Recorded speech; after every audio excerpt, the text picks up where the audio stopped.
Hey folks, Ravi here from Zanzi Comic Club. It's been a while. I had the fantastic opportunity and the privilege to go with my missus to go watch the new and latest Superman movie starring David Corenswet and Rachel Brosnahan as Superman and Lois Lane, respectively. And I had a chance to enjoy yet another James Gunn movie. I would recommend you all to watch it. The themes are quite similar between Guardians of the Galaxy and Superman. I think James Gunn's take on a multiversal space odyssey type of environment. It's very kitsch. It's very modern. His use of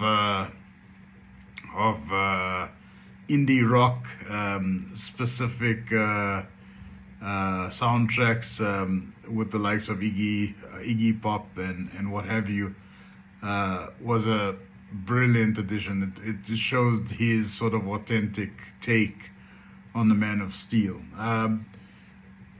What I will say is that there's a lot of comparison lately between Man of Steel and Superman. Both are completely different movies. Both are incredible for what the end result happened to be. I'll start with Henry Cavill's Man of Steel, and that was obviously directed by Zack Snyder, and again there was another debate: Zack Snyder versus James Gunn. Two different directors altogether, two different perspectives that they typically share. Zack Snyder's his movies have a similar theme of being fairly dark and grim, which is awesome. I think that's pretty cool.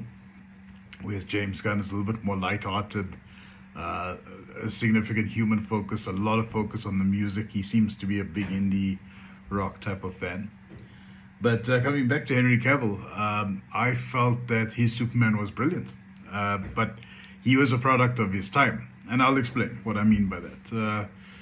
Remember, post 2005, we had the Nolanverse.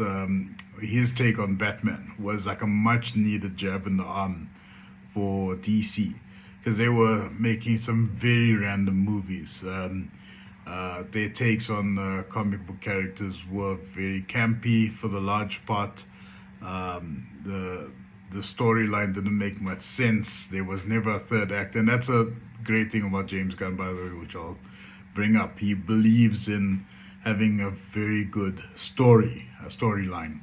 There needs to be a third act, which was the case here with Superman. But coming back to Man of Steel, it was a product of its time.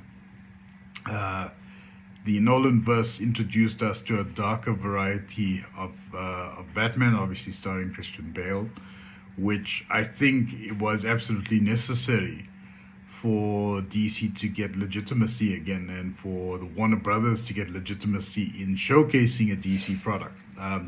They showed a more realistic version of Batman, and in a very strange twist of fate, when Zack Snyder was directing Man of Steel, he did call on Christopher Nolan. Most of you would remember that he called on Christopher Nolan to produce and to share some inputs with regards to how to better convey a Man of Steel, a more modern day version of Man of Steel. And it did not disappoint. It was very dark, it was gritty. They changed the concept of the Fortress of Solitude, which I thought was a nice take on it. And they showed the significance of both Jor-El and Jonathan Kent. Both played a pivotal role in Superman's upbringing. And I thought it was overall a very good movie, Man of Steel. I would say it's probably the best in the DCEU as we know it, as we formerly referred to the DCU. It was a good movie.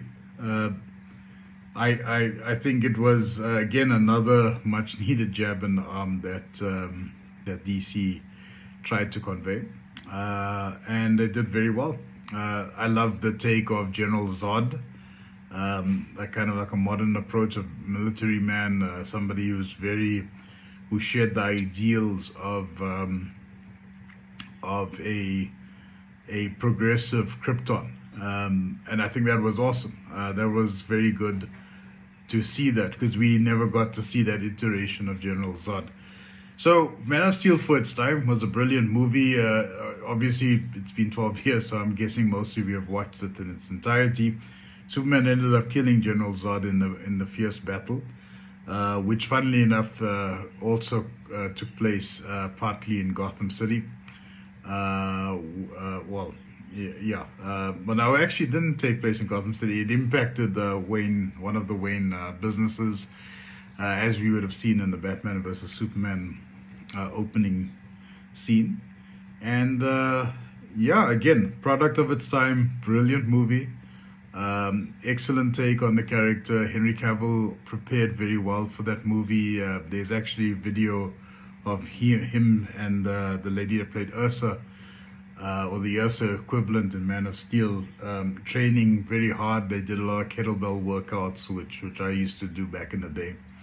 Obviously, those days are far behind me now, but he trained very hard for that role, and I felt it was a good movie for its time. Now, coming back to James Gunn, I think James Gunn came in at the right place at the right time with regards to correcting some of the damages that were done. I mean, there were some shocking movies that came out from Warner Brothers or DC, the DCEU were greatly responsible for. And I mean, starting with Joss Whedon's Justice League, then they released the Snyder Cut Justice League, and you know, that really was just a rehash of stuff that we've seen and we've known before. We got to see Superman in a black suit, which was pretty cool, but other than that, nothing significant. Honestly, I felt that the DCEU's take on Batman was not bad. I thought that Ben Affleck did a great job. But, you know, to make him more believable as a menace, somebody who does not intimidate easily, who does not get intimidated easily by supernatural forces. I didn't quite get that vibe. I felt that Ben Affleck didn't convey that appropriately, but as a detective, as a Bruce Wayne, I thought he was brilliant. But again, coming back to James's Gunn iteration of Superman, it had Guardians of the Galaxy written all over it, and James Gunn has a gift of the gab of actually making a lesser known comic, which was Guardians of the Galaxy. In my opinion, I didn't really encounter it before.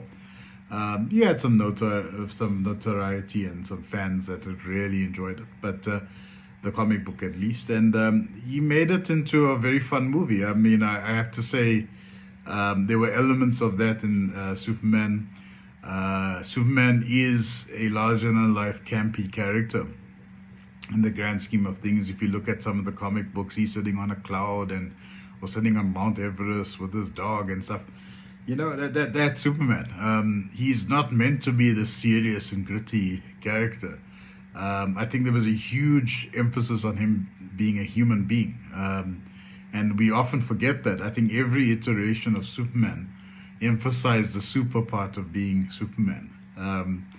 Whereas, you know, they didn't focus enough on him being actually a resident of planet Earth for a long time. I think Cavill actually referenced that in Man of Steel.